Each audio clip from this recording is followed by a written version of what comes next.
Thank you, Tiana, for sharing your story. My first question is directed to Yang John Lee.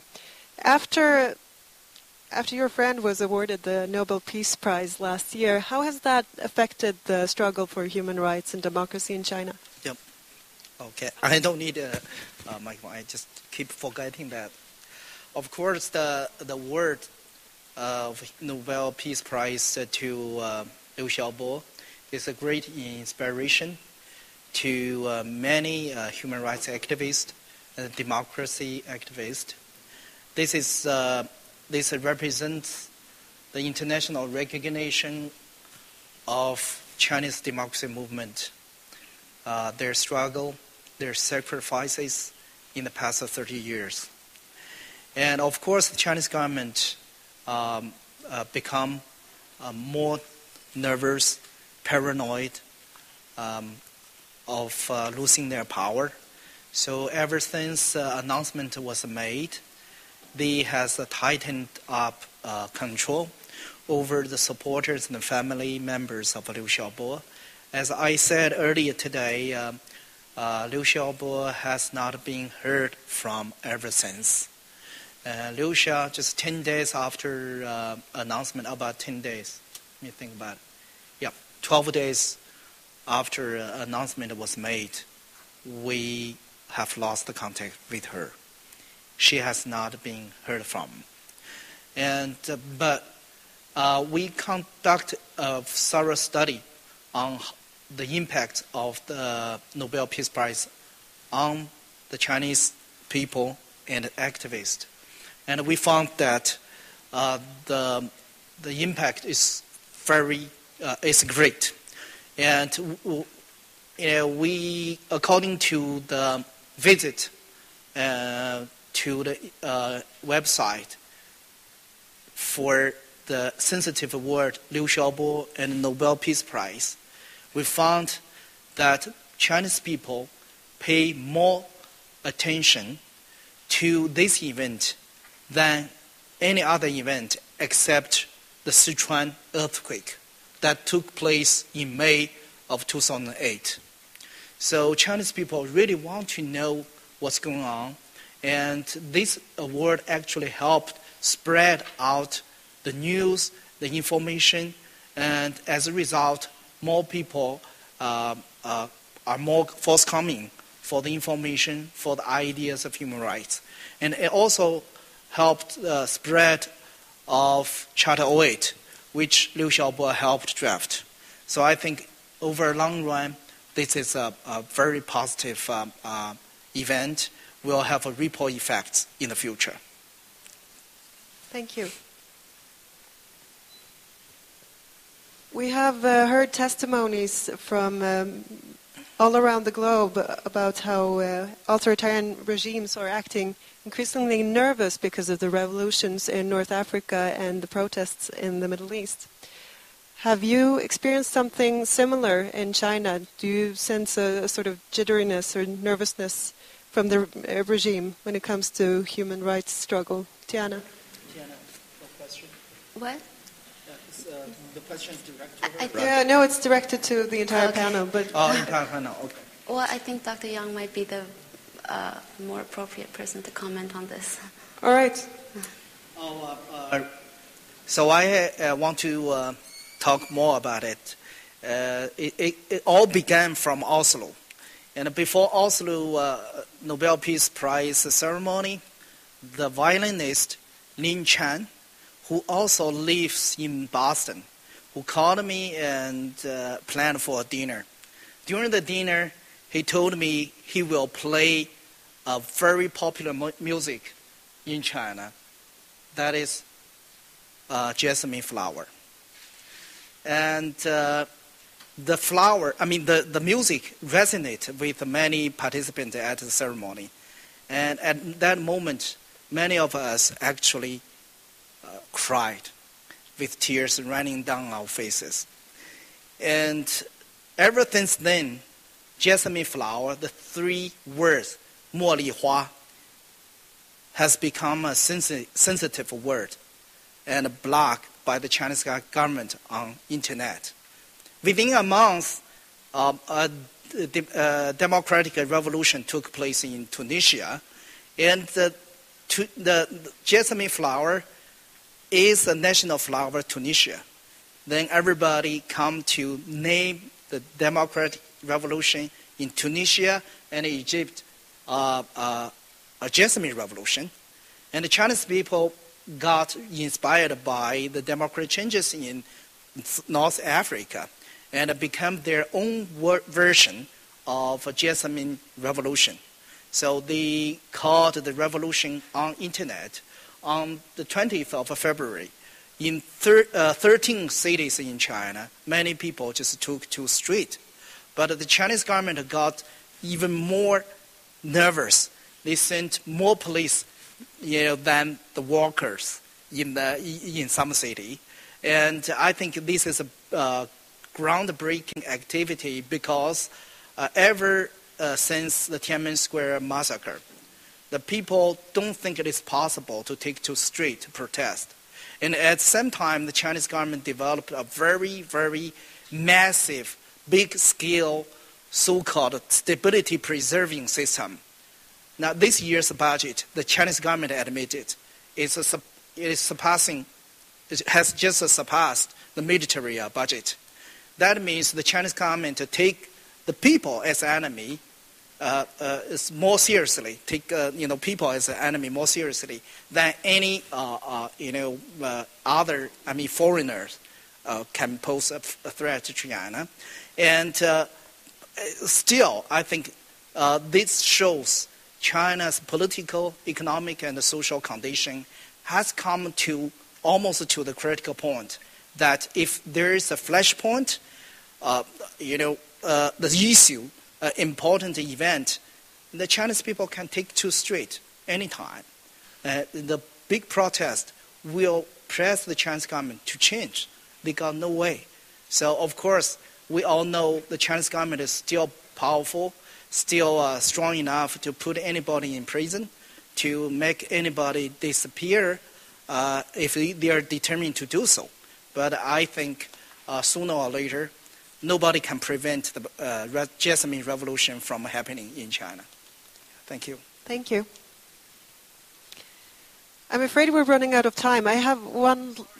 I use much all the time. No, that's okay. Yang Zhan Li had a 40-minute speech prepared, so he's trying to compensate, right? My last question is, those of us who work within the civil society in Western democracies, what can we do? What works? What doesn't work? Just a short answer. Well, I think that conferences such as these and wherever there's a focus on human rights, it's always our responsibility, our duty to remind governments, to remind big organizations that there are many, many problems that are not going to go away and need to be addressed. So, for example, the very specific cases that I mentioned, the political prisoners, there are always lots of campaigning and lobbying efforts that can be done.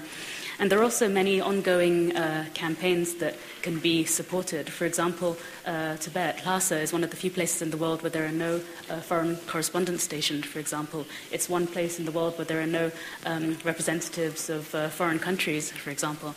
All of these things can be changed. There can be foreign correspondents stationed there. There can be representatives, consulates stationed there. We need to monitor the situation more and more in order to know exactly what kind of things we can do. And in order to do that, we need to really be hearing from the voices of people on the ground. 请这个翻译，他是问这个中国的这个公民社会成长。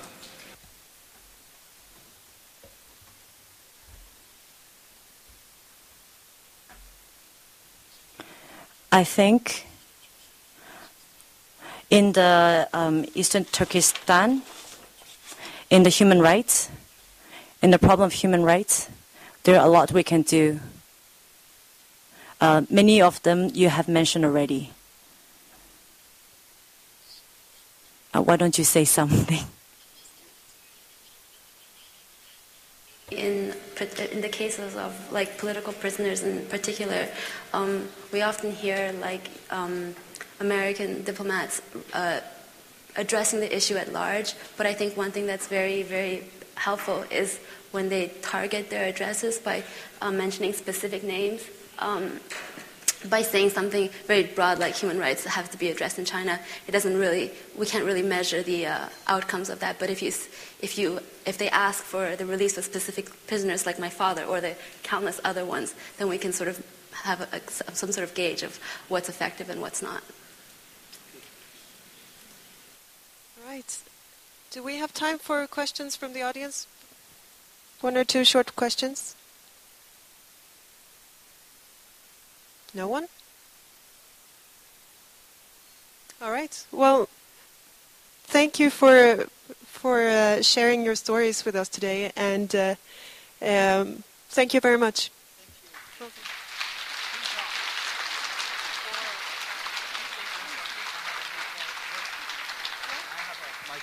Hello. Before we close the conference, I would like to ask all of the co-organizers to come up to the stage, all the co-organizers. And also, I would like all the staff and the volunteers to come up as well. And the speakers, all the speakers, I'm sorry, speakers from today, come up to the stage. Okay.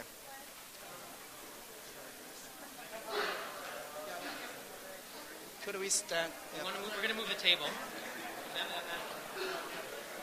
So co-organizers, speakers from today, all staff and volunteers, please come up to the stage.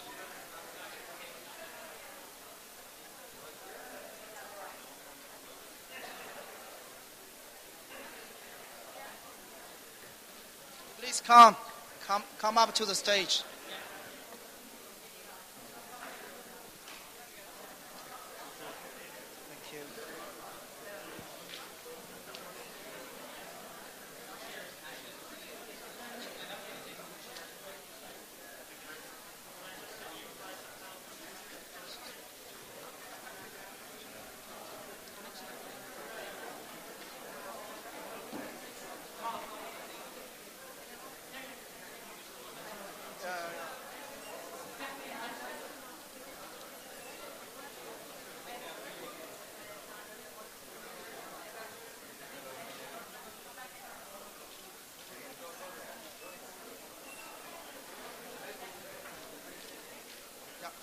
Okay, we'll come up with speakers, organizers, staff members, and volunteers. Please come up to the stage. Yeah, okay. So we have a little mission to complete, okay?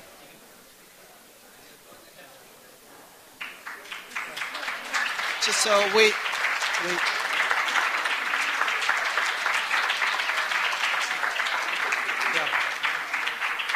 on behalf of Initiatives for China and all other co-sponsors, I want to express our thanks to Ariel,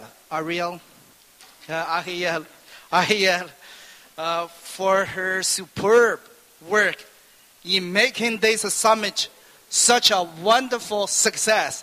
Thank you very much, Ariel. Thank you. Our thanks also go to Hillel and other staff members and all the volunteers. Thank you very much. Thank you. Also, thank you to the interpreters. Thank you, interpreters, and everyone who helped this conference a successful event. Thank you very much. This concludes 2011 Geneva Summit on Human Rights and Democracy. Thank you all for coming. Thank you.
ننتهز كل الفرص.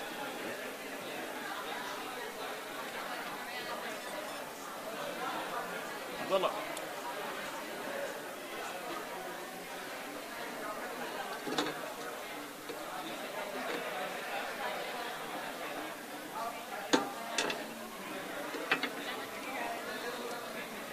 تعال تعال تعال انا بصور.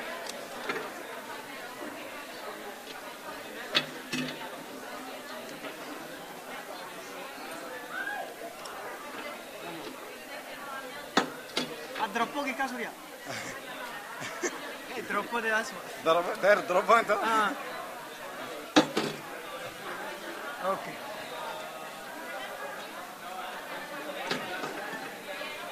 صوريني يا جاي. سيلفا وين ماشي؟ تعال ندخلك معنا في الجريمه دي عشان بعدين نقول وانتد. اوكي.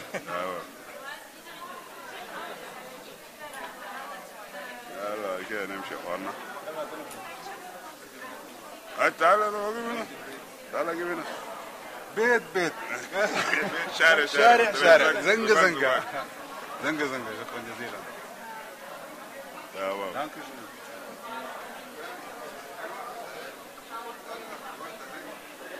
اجيب امسك البتاع ده يقول انك متحدث. لا يا راجل لا يا راجل.